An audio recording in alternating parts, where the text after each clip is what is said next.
See projekt, mis praegu siin Narva kunstiresidentuuris on võtnud grupinäituse ja seda saatva kataloogi kuju, on minu jaoks kestnud juba 4 aastat ja suure tõenäosusega jätkub ka pärast näituse lõppu. Näituse pealkirja esimene pool, Taganemisteeta, viitab sellele, et inimkeskse eluviisi tagajärgi ei ole võimalik lihtsalt ümber pöörata ega ka peatada. Küsimus, mis seda projekti on algusest saati kandnud, on see, kuidas praegusele ökoloogilisele kriisile niimoodi silma vaadata ja sellega toime tulla, et jõuetus ja ahastus võimust ei võtaks.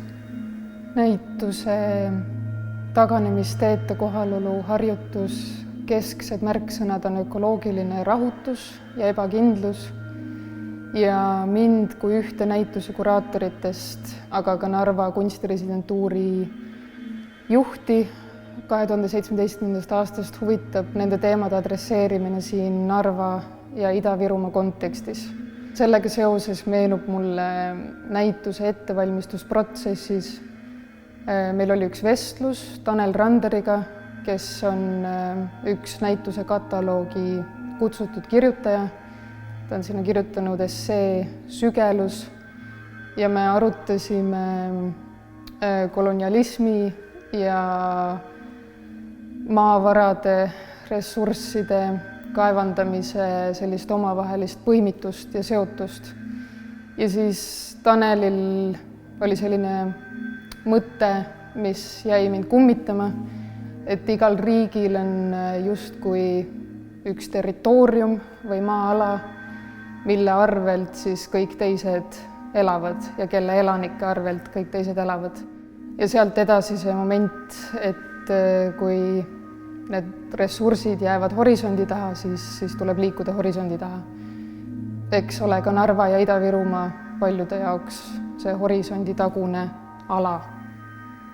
Näituse lõplik kuju, mida on Narvas võimalik kogeda, ongi vormunud viimase 2 aasta jooksul peetud vestluste käigus nende kunstnikega, aga ka projekti teiste kuraatorite Piibe ja Kertuga ja ühtlasi Narva noortega, kes on haridusprogrammis osalenud.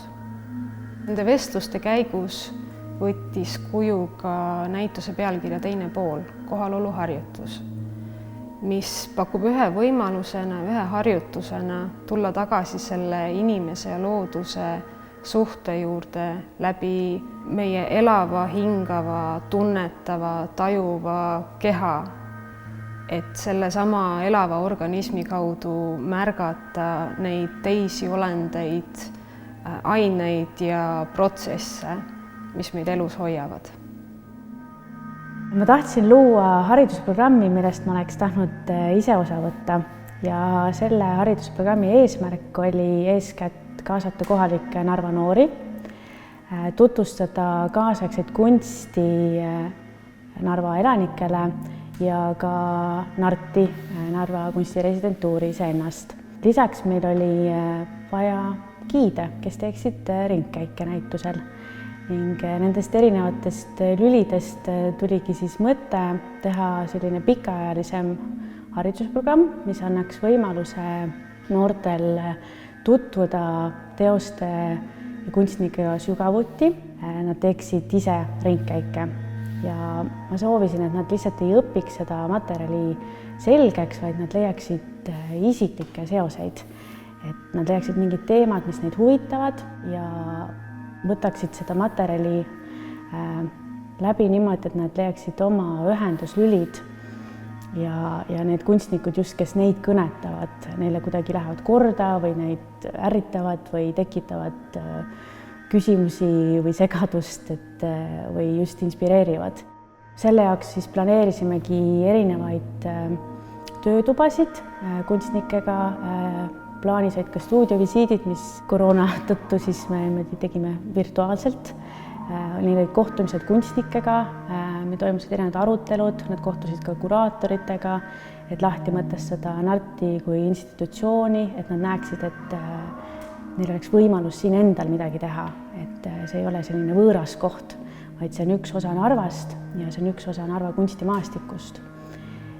Ja lisaks, et kui nad kohtusid ka kunstnike endaga, nad nägid, et kunstimaailm ei ole midagi võõrast. Et nad said tundma neid kui inimesi, et kogu see protsess, kuidas inimesed mõtlevad, kuidas nad jõuavad oma teemadeni, mis materjali nad kasutavad, et ei oleks lihtsalt niisugused valmis perfektsed teosed, vaid ka need niisugused see inimlikkus ja nõrkused ja segadused ja innustused kõige selle juures.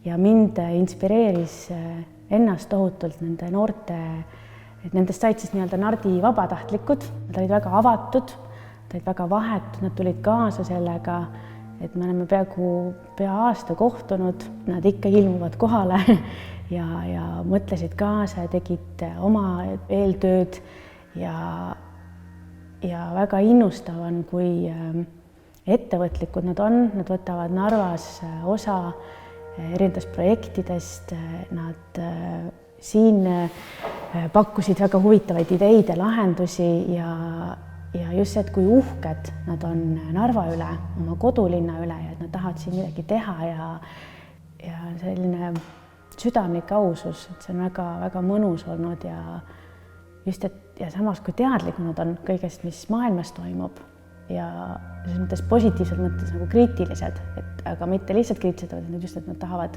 ka midagi muuta. Я думаю, это что-то необычное. Это что-то абсолютно новое для нашего города. Мне кажется, что проблема того, что люди неосознанно вредят нашей планете, актуальна как никогда. И это здорово показывать это и показывать, что нужно ценить и находиться в контакте с природой именно. Я не знаю, как оценят это наши норвитяне, но я думаю, что это тоже является некой провокацией. И я думаю, что это создаст некий интерес. Посетив выставку, лично мне захотелось побыть наедине с окружающим миром, почувствовать воздух, именно прочувствовать, подышать, погулять, ощутить, может быть, потрогать. И я надеюсь, что у всех, кто посетит эту выставку, возникнут те же эмоции, потому что нужно оставаться в моменте. Изначально мне было просто интересно попробовать себя в чем-то новом. К тому же такое интересное событие, как организация выставки. Я никогда такого не пробовала. К тому же я могу сказать, что интересуюсь искусством и учусь его понимать. Я также человек, и у меня тоже есть свои отношения с природой. И каждый воспринимает для себя эти работы по-своему. Для меня они как возможность рассказать что-то новое, посмотреть на что-то с абсолютно другой точки зрения, на то, как эти отношения возможны еще.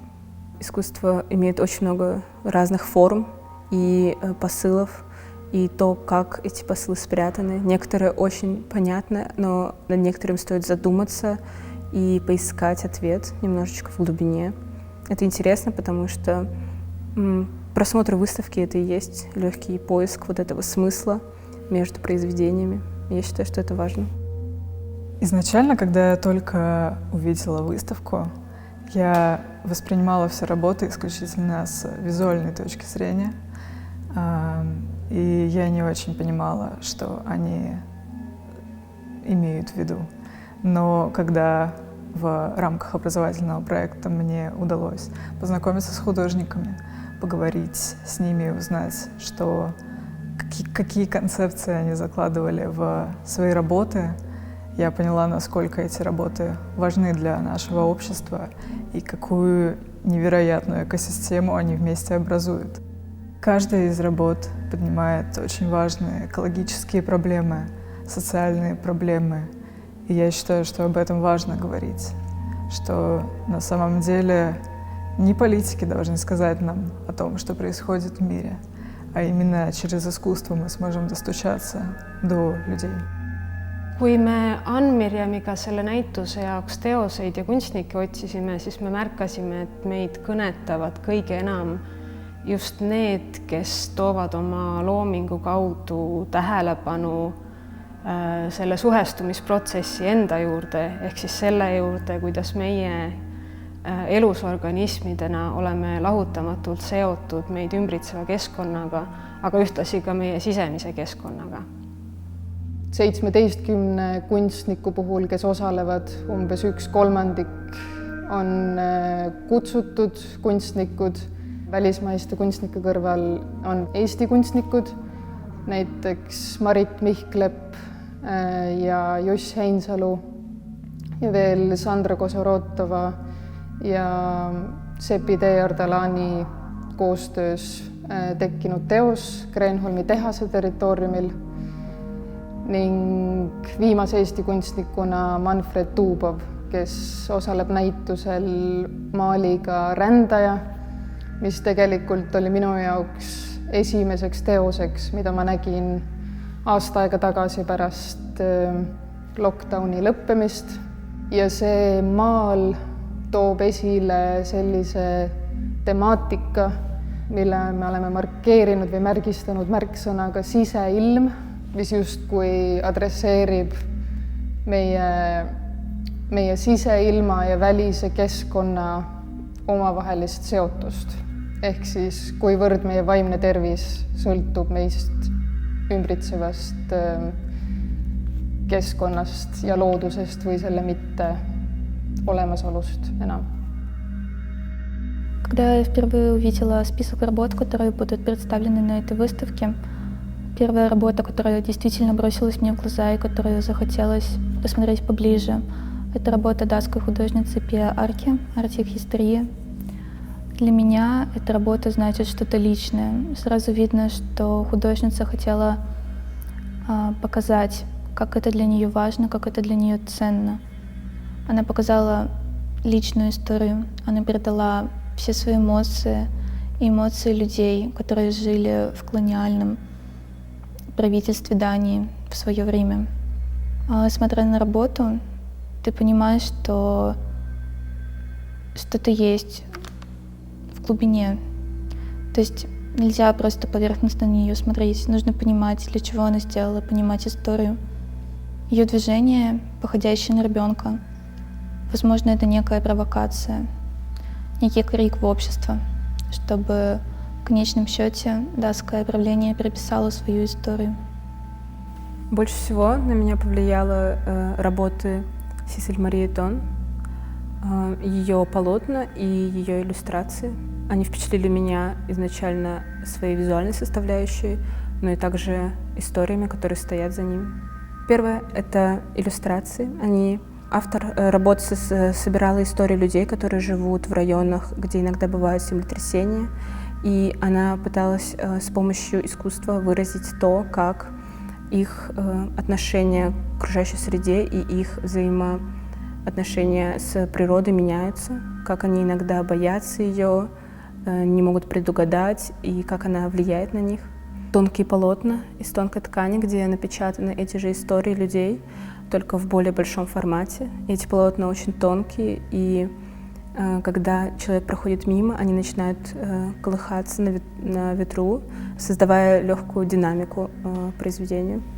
Эта работа, она заставляет задуматься, что каждый опыт человека, он уникален в тем, как он воспринимает природу, как он живет в симбиозе с ней или, наоборот, пытается ей противостоять. Но все же стоит осознать, что мы ее часть, и неразделимая часть, и каждый раз оказывает какое-то влияние на первый взгляд, достаточно далекую природу, которая, может быть, никогда на нас бы и не повлияла, но на самом деле мы все же являемся ее неотъемлемой частью.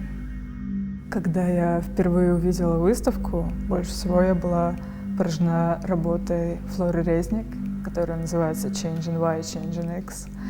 И когда я рассматривала работу, мне пришло в голову о том, что каждый человек приобретает на своем жизненном пути физические шрамы, психологические или просто шрамы, которые мы получили, когда проходили через какие-то сложные этапы в нашей жизни. Но важно помнить о том, что шрамы — это не приговор, что через все можно пройти, и именно шрамы помогают нам сделать наш дальнейший верный шаг и выбрать правильный путь. Как и каждый человек в своей жизни имеет шрамы, так и наша Земля на протяжении всего своего жизненного пути приобрела некоторые шрамы, которые на данный момент проявляются в экологических проблемах, в катастрофах, которые происходят в современном мире. Вместо того, чтобы ругаться сейчас из-за того, что мы имеем, мы должны принять, что это не изменить, что это происходило в истории Земли, и двигаться дальше, делать правильные решения сообща, не забывать о том, что все только в наших руках. Selle filmiprogrammi pealkiri on Sa jooksed, kõik on auklikud. Ja see teine pool sellest pealkirjast on tegelikult Elvia Vilki tsitaat tekstist Erotics of Rot ehk siis kõdu erootikast, kõdunemise erootikast. Ja seda teksti soovitasid mulle mõned kuud tagasi keset talve Sandra Kosorotova ja Sepide Ardalani, kes on siin näitusel osalevad kunstnikud. Ja see tekst hakkas väga kajama ja just see mõte auklikkusest ja teatud poorsusest. Ja lisaks siis teine pool pealkirjast, mis viitab rütmidele, teatud tempole ja liikumisele ja kehale. Ja need teemad on minu jaoks selle filmiprogrammi sees olulised. Kui Saskia tegi nüüdseks vist juba pea 2 aastat tagasi esimest korda ettepaneku sellele näitusele filmiprogrammi teha ja me olime sellest teemast ja näitusest rääkinud, siis kõigepealt ma kirjutasin ühe teksti ja käisin läbi ühe mõttekäigu, et mind huvitaks nendes filmides otsida, mida tähendab tunda sellist tüüpilist filmivaatamise vaataja empaatiat kangelaste või tegelastega, kes ei ole inimesed. Ehk et kas ja kui palju see on võimalik ja millel siis õigupoolest see empaatia rajanema saab. Aga siis selle protsessi käigus päriselt filme vaadates, mõeldes, ma tegelikult jõudsin hoopis tagasi inimese, inimkeha ja inimkeha rütmide juurde. Nii et tegelikult on need filmid lähedal inimkehadele, vaatlevad, kuulavad, küsivad nende rütmide, nende liigutuste ja žestide järele ja küsivad ka teatud võnkesuguluse või poorsuse kohta, mida me ka ennast ümbritsevaga võime tunda. See, et see näitus ja see filmiprogramm toimuvad Narvas ja Nartis, mõjutas ka seda, milliste filmide peale ma mõtlesin. Mind huvitas, kuidas isiklikult igapäevaselt kogetavad elulised rütmid, tegevused, töised tegevused, kuidas need on mõjutatud väga spetsiifilisest, intensiivselt muutuvast sotsiaalmajanduslikust kontekstist. Ja ehkki filmid, mis seda teemat kajastavad, on tegelikult Pakistanist ja Hiinast, nii et nende kontekst on üsna kauge, siis temaatiliselt on nad minu meelest lähedal ja loovad huvitava kõrvutuse Ida-Virumaa kui regiooni kontekstiga. Siin on küsimus sellest, et kui on tekkinud suurem keskkonnateadlikkus ja võetud otsuseid muuta energia tootmist, energia tarbimist, siis kuidas see mõjutab inimeste elatusallikaid, nende igapäevast isiklikku elu.